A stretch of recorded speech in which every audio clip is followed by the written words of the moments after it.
Boa noite, irmãos. Sejam todos bem-vindos à casa do Senhor. Carlos, pode ser daqui? Pode ser? Ok.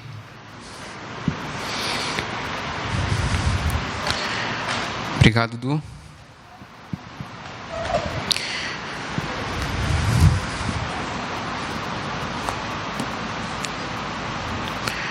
Quero convidá-los neste momento a pegar a sua Bíblia e iremos estudar um pouco sobre o tempo em que nós estamos vivendo e qual que é o chamado de Deus para cada um de nós. Por favor, peguem sua Bíblia, abram a Bíblia em Apocalipse.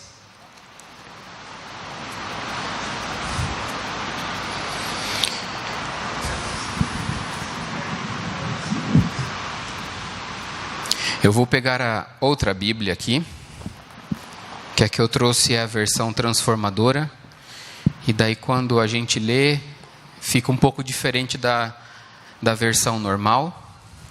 Então vou pegar a versão que é mais comum a todos. Apocalipse capítulo 3.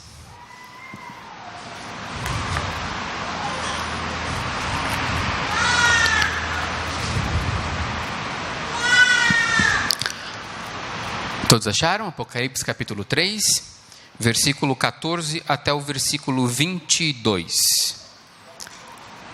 Todos acharam? Feche seus olhos, vamos orar ao Senhor. Querido bondoso Deus, obrigado, Pai, porque mais uma vez nós nos encontramos na Tua presença e queremos colocar a nossa mente e o nosso coração diante de Ti, para que o Senhor possa vir falar conosco, Pai. Fale conosco neste culto, não aquilo que nós queremos ouvir, mas aquilo que nós precisamos ouvir. E que o Teu Espírito Santo traga a mudança necessária, a semelhança da vida de Cristo Jesus. Nós queremos lhe pedir e lhe agradecer no doce nome de Jesus. Amém. Amém. O tema de hoje é sobre a igreja de Laodiceia. Nós, como igreja adventista, nós sempre falamos sobre a igreja de Laodiceia, aquela coisa toda, enfim. Mas também vamos falar sobre a indiferença e sobre o que é essa a indiferença. Mas vamos ler do capítulo 3, versículo 14, até o versículo 22, do livro de Apocalipse. E você que nos acompanha pela internet, quer seja ao vivo agora ou gravado, seja muito bem-vindo, pode pegar a sua Bíblia e juntos vamos ler a palavra de Deus. Diz assim, Apocalipse capítulo 3, versículo 14 até o versículo 22.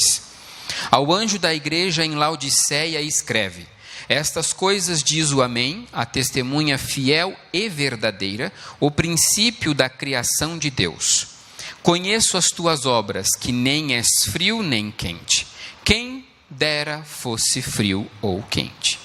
Assim, porque és morno, e nem és quente nem frio, estou a ponto de vomitar-te da minha boca.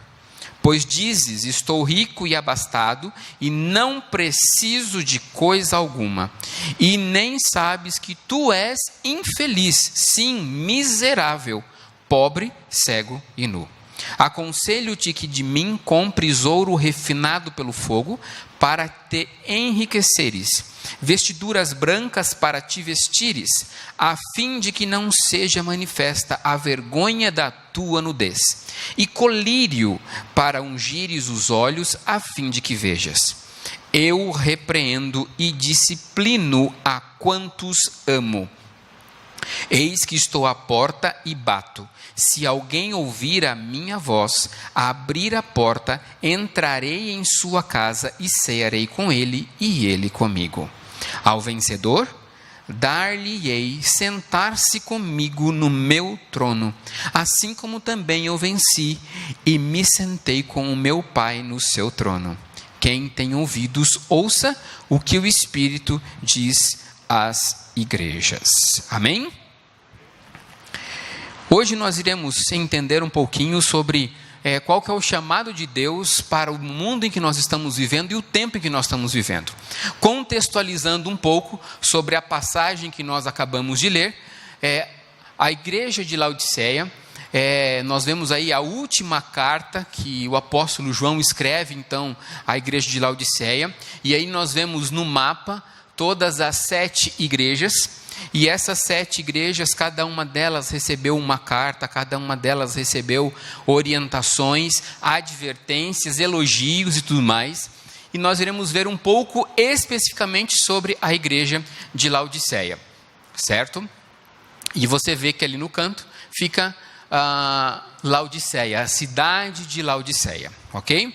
Para quem eram as mensagens das 7 igrejas?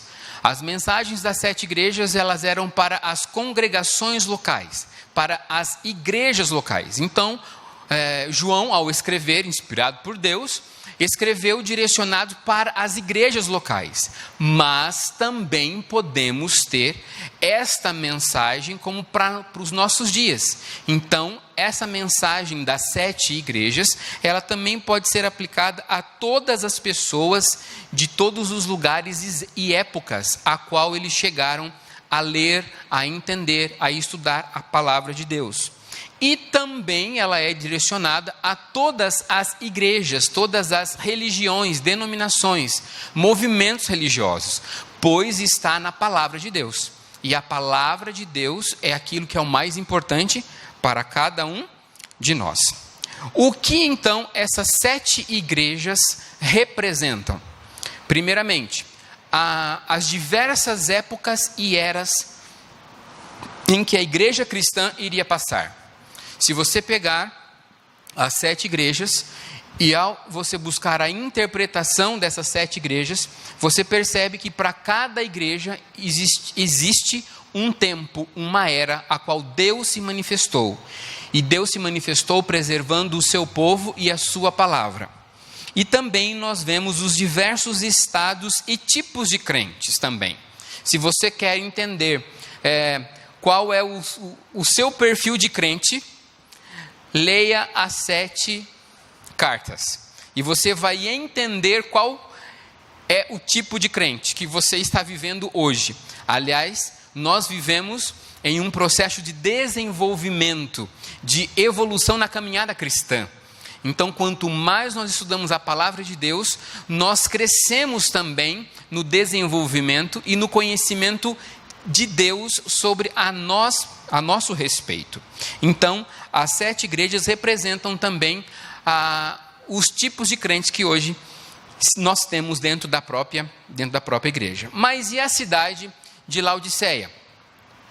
A cidade de Laodiceia, ela foi uma homenagem à esposa do rei Antíoco II, Laodice. Também se encontrava naquela cidade, e também tinha uma escola de medicina, a qual produzia ali um colírio muito famoso na época. Além do que, nessa cidade, ao redor da cidade, ela tinha fontes de águas termais. Para você ter uma ideia, a região de Laodiceia fica hoje onde é a Turquia. Então, lá na Turquia, se um dia você tiver a possibilidade e a bênção de ir para a Turquia, não deixe de ir nesse castelo de algodão, aonde é chamado de castelo de algodão, porque ele é um morro totalmente branco, e ali se formam então essas piscinas naturais, termais, aonde as pessoas vão para se banhar em busca de uma qualidade de vida e também de uma saúde melhor por causa dessas águas. Mas essas águas não são águas potáveis. Elas não são boas para beber. Elas não são. Elas são apenas para poder se banhar, para que produza um pouco melhor a saúde. Portanto, o maior problema que a cidade enfrentava era com água. Por um acaso já faltou água 1 ou 2 dias na sua casa? Já? Que coisa boa, né? Não é, né? Não é nada, né? Quando eu era menor, eu passava minhas férias na cidade de São Paulo, na casa do meu avô. E em São Paulo é conhecido por faltar muita água. E tinha vezes que ficava 2, 3 dias sem chegar água. Quando a gente escutava de madrugada a caixa enchendo, era motivo de alegria, né? Era motivo de alegria. No quintal do meu avô, ele comprou aquelas caixas grandes, de água grande, aonde quando chegava a água, ele já ligava a torneira e já enchia umas 2, 3 caixas d'água assim, para deixar de reserva já, porque faltar água é complicado. Ou, não sei se você já teve a oportunidade, não sei se isso é oportunidade, de lavar roupa ou louça sem torneira, só com a canequinha, né? Já, né? É facinho, né? Não é, né?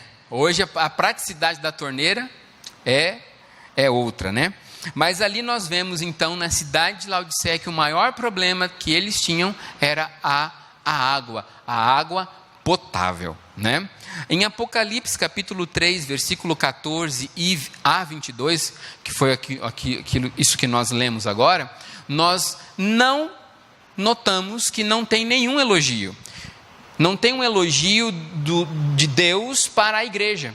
Se você voltar no capítulo 2, a partir do versículo 1, aonde tem a igreja de Éfeso, a igreja de Esmirna, a igreja de Pérgamo, a igreja de Tiatira, aí depois, no capítulo 3, versículo 1, começa ali a carta à igreja de Sardes e a igreja de Filadélfia, nós encontramos os elogios e também advertências.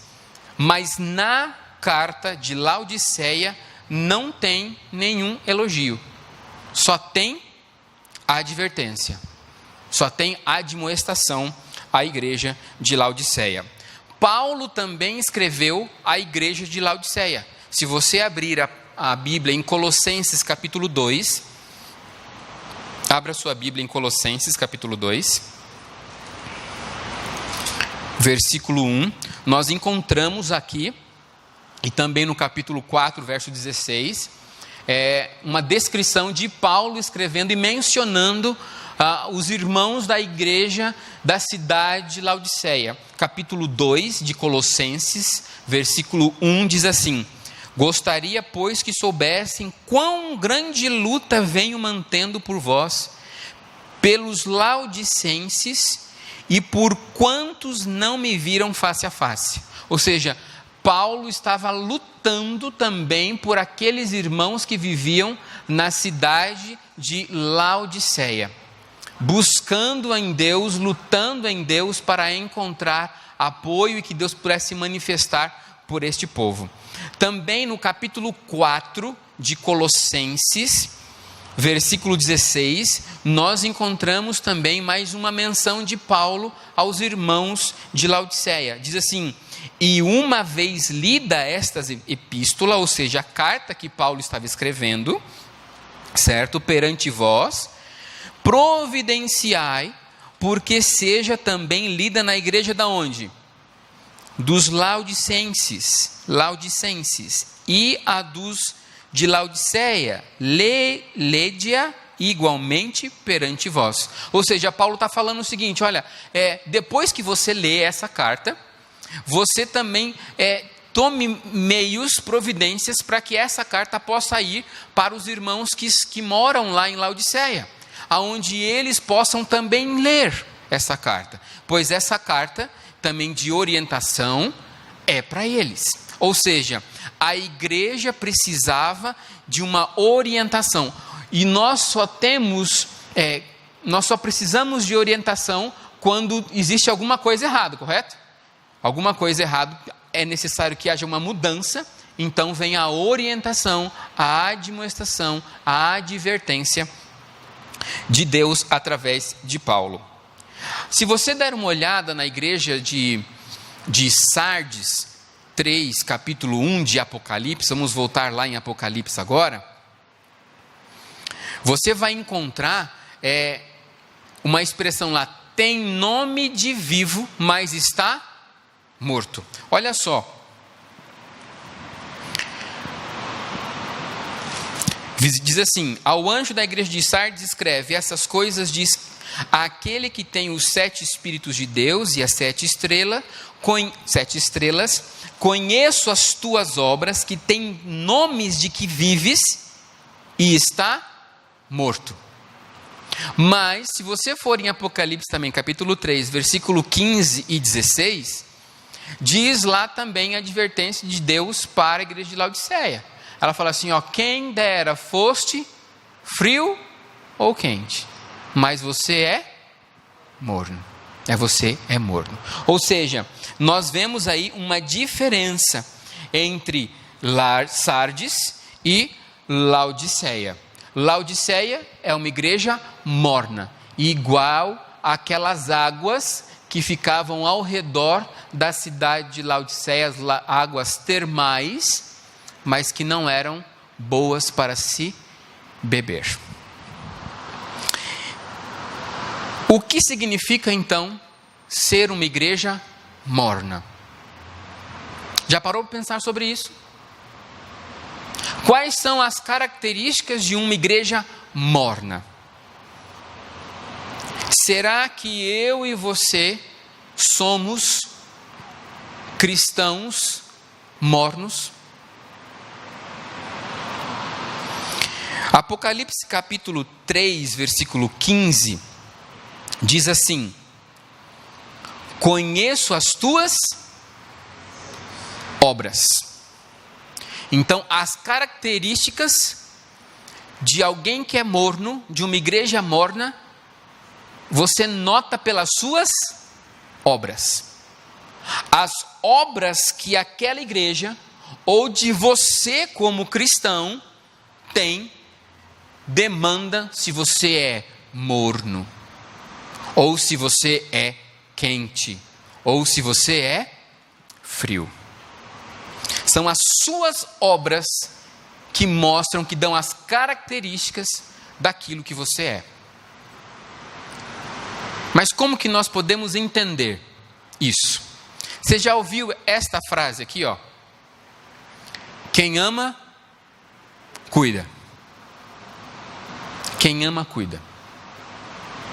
Quem ama, cuida. Aí a pergunta é, de quem é que você está cuidando?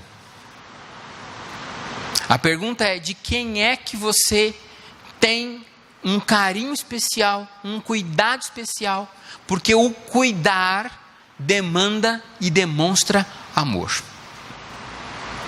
Uma das obras de alguém que tem cuidado por uma outra pessoa é que através daquelas obras, daquelas ações, você está demonstrando o seu amor por aquela pessoa.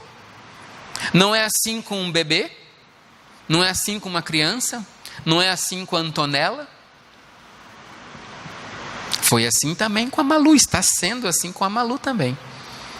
É você estar constantemente ali, próximo, cuidando, orientando, admoestando, incentivando, convivendo. Você está cuidando. Agora, se você pensa, vamos aplicar isso na vivência da igreja. Quem são os nossos bebês? Quem são os nossos bebês? São somente as nossas crianças? Ou será que existe alguém de cabelinho branco que também é um bebê?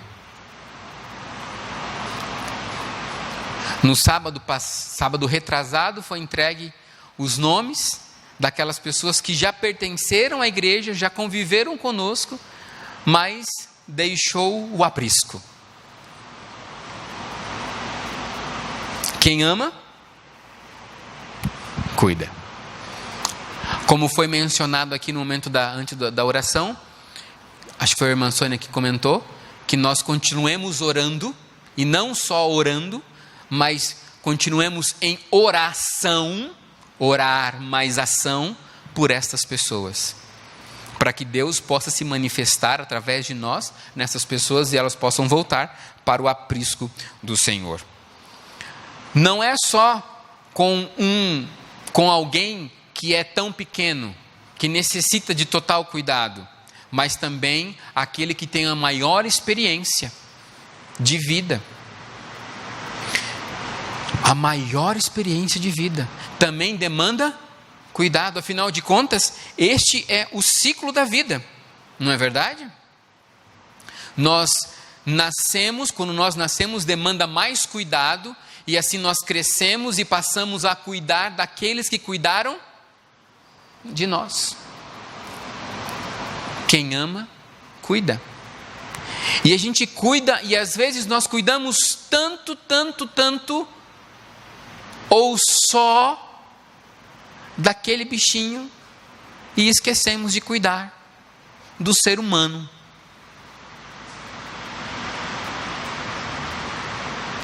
Sabe o verdadeiro sentido da amizade? É quando você tem um real amor e cuidado por aquela pessoa. Semana passada, eu tenho um amigo chamado Gustavo, ele é de Piracicaba, ele é o coordenador de desbravadores de Piracicaba, e ele tinha um cachorro que já estava com 12 anos de idade, e ele passou todos os dias levando de manhã e à tarde à clínica veterinária para tomar soro, para ver se conseguia recuperar a estabilidade daquele cachorro, para que então ele pudesse passar por uma cirurgia e tirar um tumor. Infelizmente não conseguiu, o cachorro veio a falecer. E eu entrei em contato com ele, e aquele rapaz chorava. Ele é do meu tamanho, só que ele é um pouco mais larguinho, sabe, assim, de Jesus, assim, sabe, cheio de Jesus. Então, exato. E daí, eu do outro lado, escutando pelo celular o choro dele, porque foi um amigo dele e tudo mais. Complicado. Hoje nós tivemos a perda. E a gente fica também abatido por causa disso. Quem ama, cuida. Esse é um momento em que nós temos que abraçar mais a nossa irmã, de demonstrar mais ações de amor, ações de cuidado para com a nossa irmã. Mas afinal de contas, qual que é o oposto de amor? Ódio. É isso? Qual que é o oposto de amor? Ódio? Ódio? Não? Não? Qual que é o contrário de amor?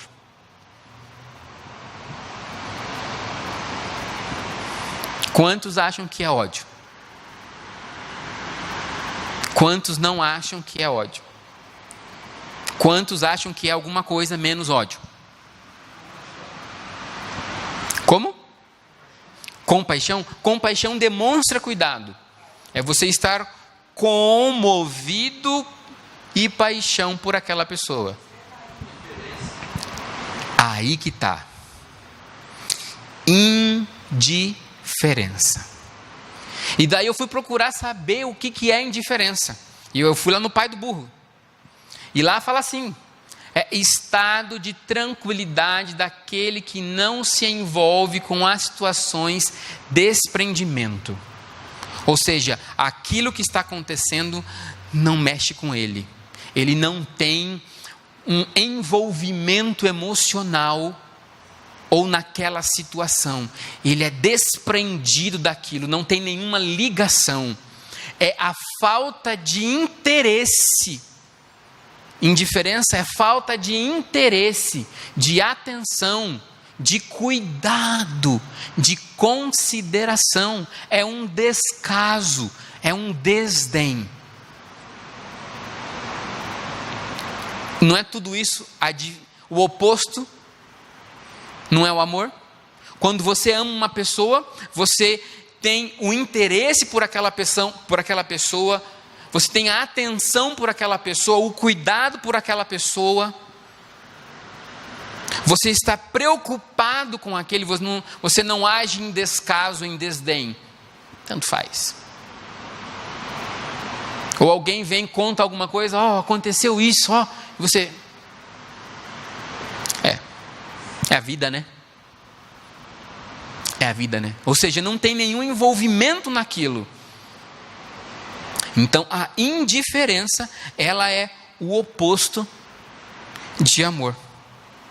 Por isso que uma das características da igreja de Laodiceia, em Apocalipse capítulo 3, 16, é justamente essa indiferença. E essa indiferença causa o que em Deus? Ânsia. Você já ficou com ânsia? Você já chegou a regurgitar? Ou mais conhecido, vomitão? É ruim, não é? Gente, tem uma coisa que eu não... Olha, às vezes eu invejo. Sabe quando você está ruim e que você precisa eliminar, tirar aquele negócio de dentro de você? Tem gente que tem habilidade e faz... e sai o negócio. Eu acho que eu posso colocar a mão inteira na boca e não acontece nada. Gente do céu, é ruim. Você passar, tem o corpo inteiro fica dolorido, é ruim, é terrível. E depois que você passa por aquela sensação que você coloca para fora aquilo, você fica até com dores, dependendo no seu abdômen, porque o corpo teve que fazer uma força ao contrária para que pudesse eliminar. Nossa, olha, o credo fica falando de vômito. Ou como diz a Maluzinha, ela não fala vômito. Agora deu branco. Vomito. Mas olha só o que no Comentário Adventista, volume 7, diz sobre justamente essa mornidão. O cristianismo morno preserva o suficiente do quê? Da forma. Você estar um cristianismo morno é você preservar apenas aquilo que está na forma, suficiente da forma, até mesmo do conteúdo do evangelho, para nublar a percepção da mente, deixando as pessoas inconscientes do empenho necessário para se alcançar de uma vida vitoriosa.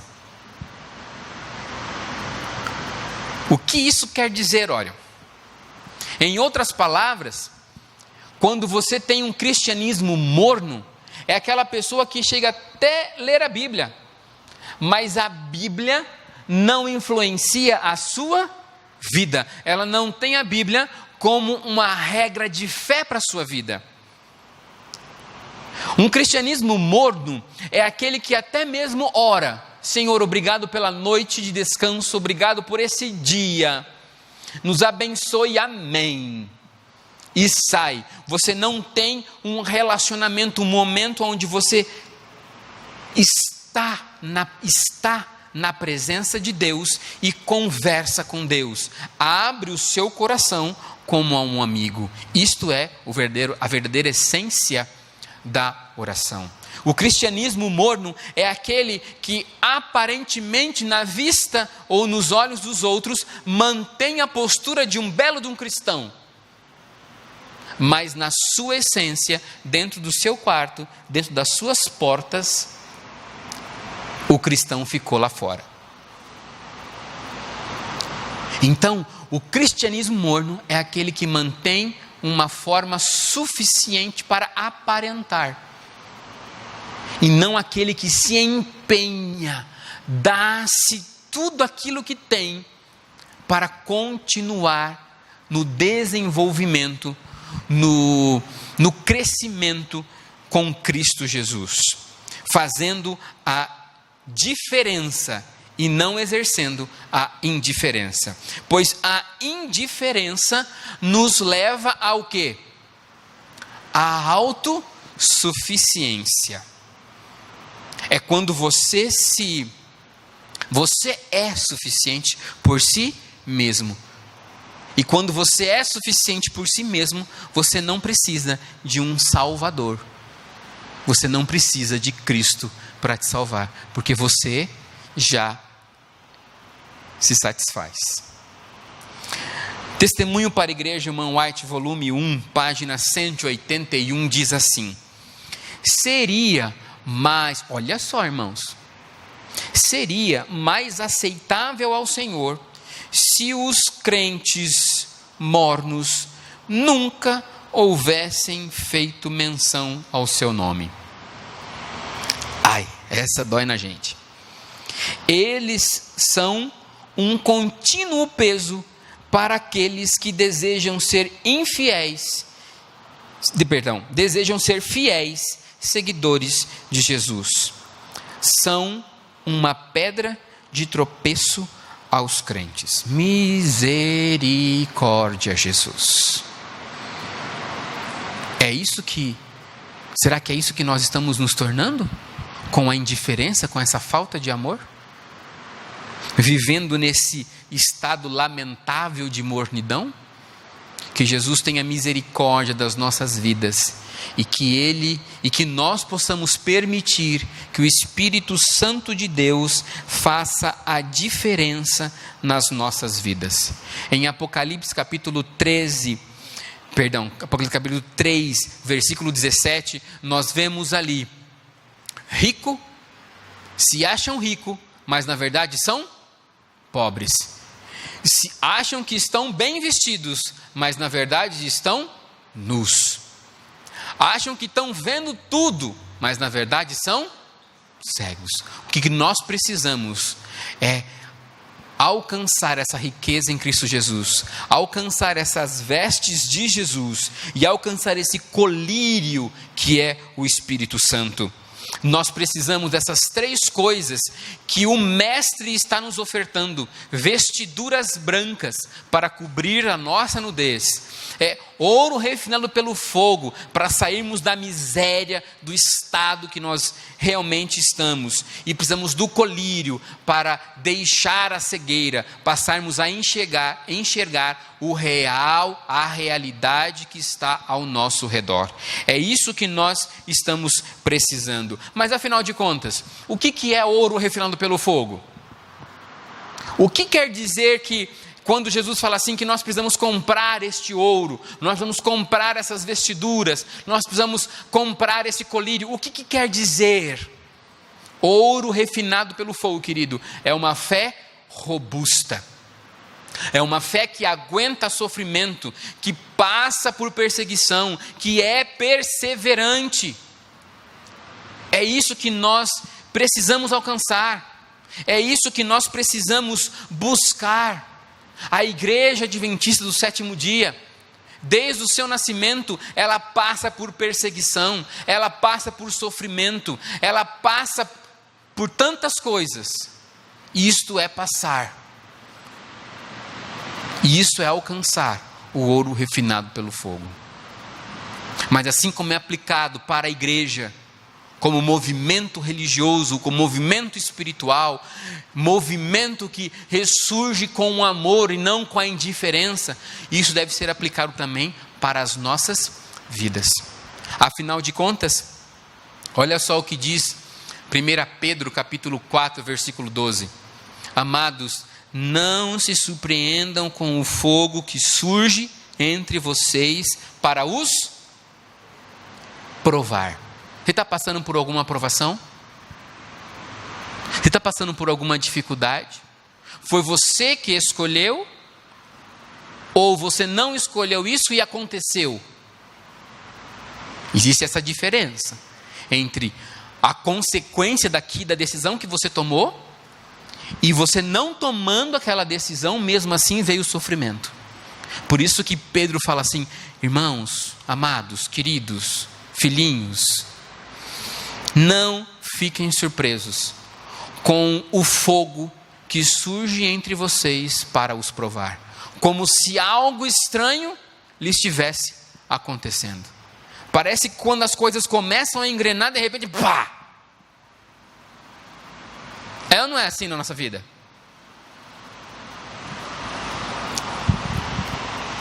Mateus capítulo 24, versículo 13 diz assim: mas aquele que perseverar até o fim, esse será salvo.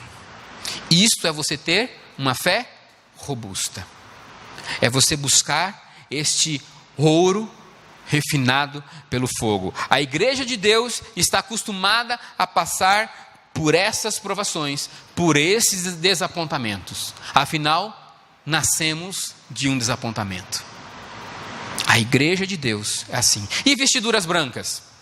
Se você abrir a sua Bíblia lá em Zacarias capítulo 3, versículo 3 a 5, Zacarias teve, eu não vou abrir, não vou ler, o texto está aí, você pode ler em casa também, mas só para poder a gente, senão vai mais aqui, o Orion fala mais que a boca mesmo, desculpa aí, né? Mas lá em Zacarias capítulo 3, versículo 3 a 5, nós vemos que Deus deu uma visão para Zacarias. Zacarias estava no templo e Zacarias viu o sumo sacerdote Josué. Esse sumo sacerdote Josué não é o Josué do livro de Josué lá de Moisés, tá? É um outro. É outro. E daí ele viu o sumo sacerdote. E daí o anjo chegou e viu que o sumo sacerdote estava vestido com o quê? Com trapos, com roupas sujas. Essas roupas sujas. Aí o anjo chega e fala assim, ó, tira dele essas roupas. Tira dele. Aí depois que tirou, ele fala assim, veja, eu tirei de você o seu pecado, ali em vermelho, e coloquei vestes nobres sobre você. O que isso quer dizer? Justificação pela fé. Eu e você não podemos mudar aquilo que nós fazemos. Lembra que as características que determinam se somos mornos, se somos quente e se somos frio, são as nossas obras, são aquilo que nós fazemos. Vestiduras brancas é quando você fala, aquilo que eu faço, as minhas obras, por vontade própria, não são boas, são trapos de imundícia. Aí Jesus vem, o anjo, Miguel, chega e fala, tirem a roupa dele, tirem esses trapos de imundícia, dê para eles uma roupa nova. E acho muito interessante, assim como Eduardo pregou também, e depois a irmã pregou no sábado, qual foi a atitude do pai no filho pródigo, ao entregar para o filho o quê? Uma túnica, não foi? Uma roupa nova. Falando, a partir de agora, as coisas que ficam para trás, ficam para trás. Agora é crescer em novidade de vida. Não é isso que Paulo fala também? Não é isso que Paulo fala? Quando nós entregamos a nossa vida para Jesus, as coisas para trás ficam e sigo agora uma nova vida em Cristo Jesus. A justiça de Cristo são as obras de Cristo sobre nós, porque nós não podemos fazer nada, mas Cristo já fez por você e por mim, amém? E então a terceira e última coisa é o que? Colírio. Olha só esse texto da irmã White em Testemunhos Seletos, página 477, 478. Temível é o poder da ilusão própria no espírito humano. Você já brincou de ilusão de ótica? Mostrei para a Malu pela primeira vez a ilusão de ótica. Abri um livro, e nesse livro tinha na página um círculo, onde eu ficava mexendo, e aonde ficava em espiral, e eu fiquei mexendo durante 15 segundos aquele círculo, e fica como se fosse um redemoinho assim, que vai para o centro, sabe? E ela ficou olhando 15 segundos, olhando para aquilo dali. Eu falei, não pisca, filha, não pisca. E ela ficou olhando. Passou os 15 segundos, eu falei, olha agora para a parede. E a parede parecia fazer assim, uau, uau, né? Crescer e encolher, crescer e encolher. Quando nós não estamos com o colírio sobre os nossos olhos, nós somos enganados pela ilusão de ótica deste mundo. E olha só, temível é o poder da ilusão própria no espírito humano. Eu sou assim. Eu nasci assim. Eu vou morrer, só faltou Gabriela no final. Não é? Que cegueira! Tomar a luz por trevas e as trevas por luz. A testemunha aconselha-nos a comprar dele ouro provado no fogo, vestidos brancos e o colírio. O que é o colírio? o colírio divino comunicará o quê? Clareza e entendimento. Essa é a obra do Espírito Santo sobre as nossas vidas.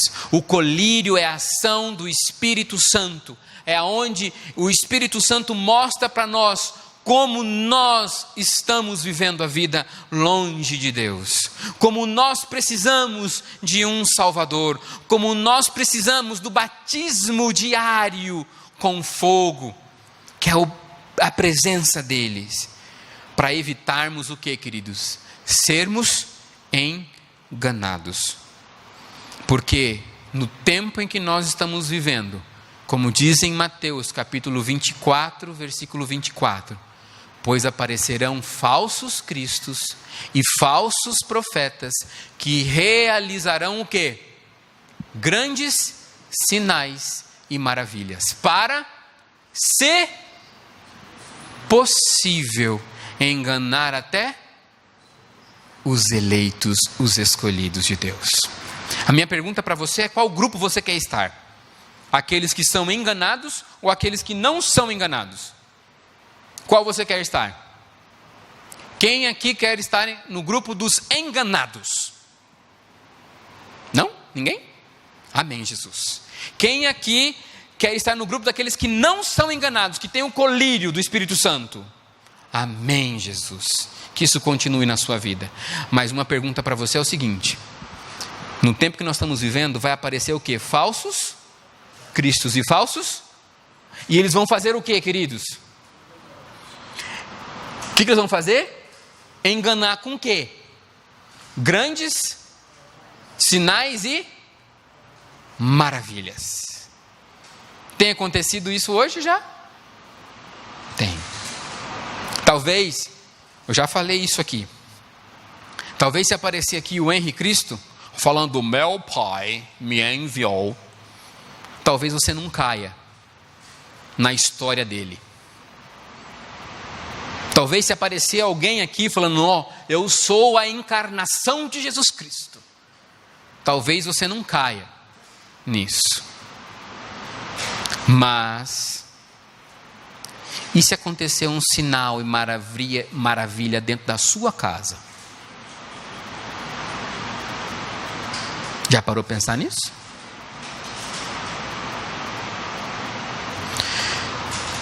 No mês de novembro, estava em Piracicaba, na casa da minha irmã. E lá na casa da minha irmã, entra bastante gente ali, salão de cabeleireiro, aquela coisa toda. Aí entrou uma amiga, a Claudenice, a qual a gente está estudando a palavra de Deus. Online, mas estamos estudando junto, a palavra de Deus. E daí então, ela foi numa igreja, aonde a neta dela estava doente e estava desenganada.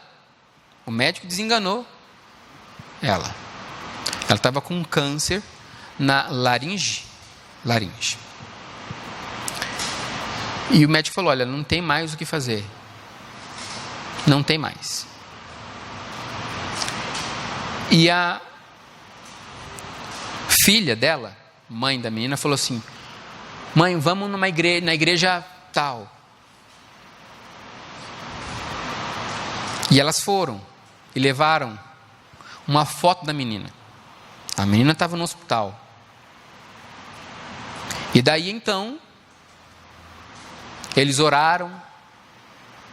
E quando ela saiu do culto daquela igreja e foi para o hospital, elas encontraram a menina com uma pequena melhora. No outro dia, ela estava com uma melhora maior ainda. E os médicos ficaram tipo: o que está acontecendo? E fizeram novamente os exames. E na semana seguinte foi constatado por exames médicos, pelo hospital de Cana do... Como que é? Hospital, sei lá, de Cana de Piracicaba, que é um dos melhores hospitais que a gente tem na nossa região, em que a menina não tinha mais câncer nenhum.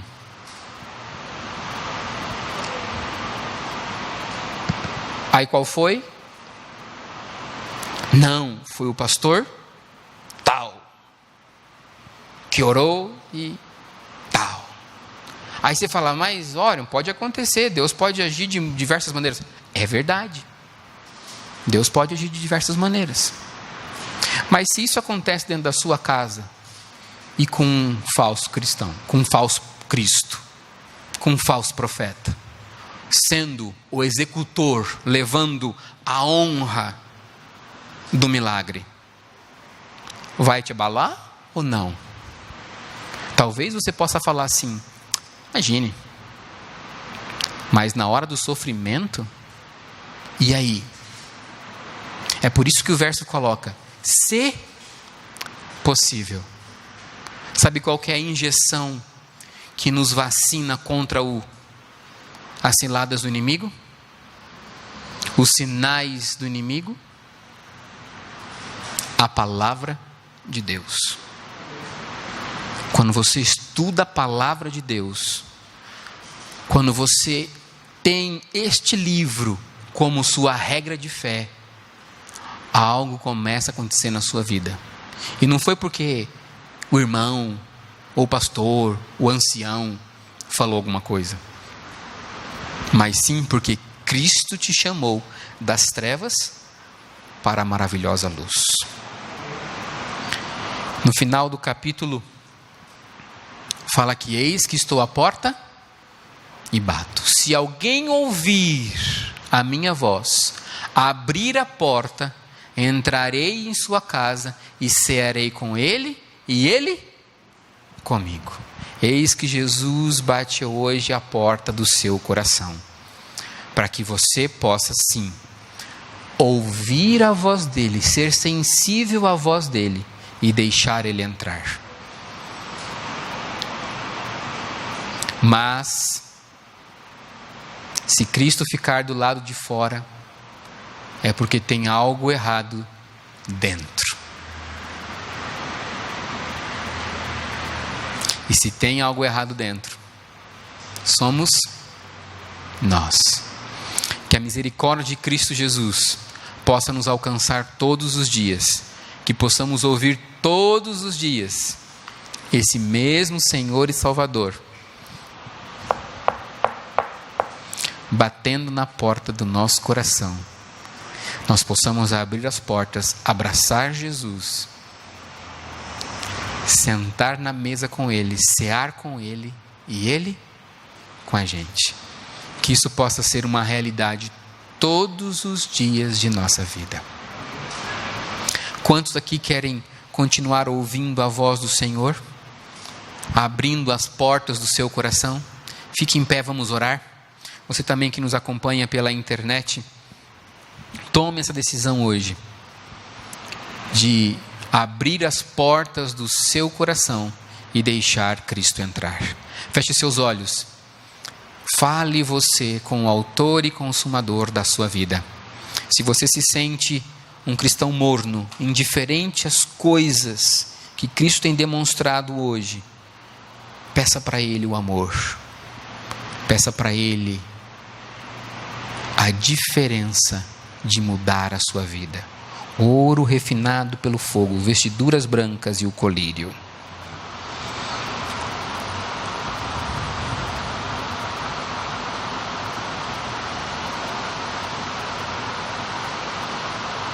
Querido Deus, obrigado pela Tua palavra, obrigado, Senhor, pela advertência que o Senhor nos dá para o tempo em que nós estamos vivendo.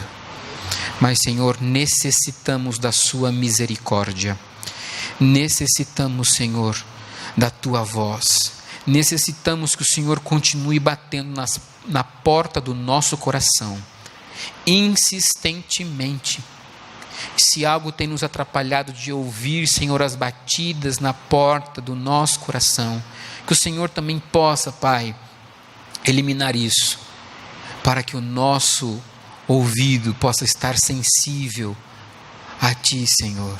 Que nós possamos correr, abrir as portas do nosso coração, e o Senhor possa organizar, Senhor, a nossa vida, e o Senhor possa sentar no trono do nosso viver. e que ao Senhor sentar no trono do nosso viver, nós possamos todos os dias ter o prazer de ouvir a Tua voz, de estar na Tua presença e de aprender cada vez mais da Tua palavra. Nos dê um restante de semana maravilhoso na Tua presença, e mesmo que os problemas apareçam, que nós possamos perseverar, ter uma fé robusta, uma fé constante e firme, Senhor, e que as nossas obras não possam ser as nossas, mas as Tuas obras, e que, Senhor, a nossa visão possa ser corrigida pela ação da presença do Espírito Santo sobre a nossa mente. Nos abençoe, abençoe a nossa igreja, abençoe, Senhor, também aqueles que estão conosco e principalmente, Senhor, aqueles que um dia estiveram aqui nesta igreja, que hoje infelizmente não estão. Alcança o Senhor com Tua mão poderosa e traga o Senhor com amor e doçura. Nós lhe pedimos essas bênçãos em nome de Jesus. Amém, Pai. Amém.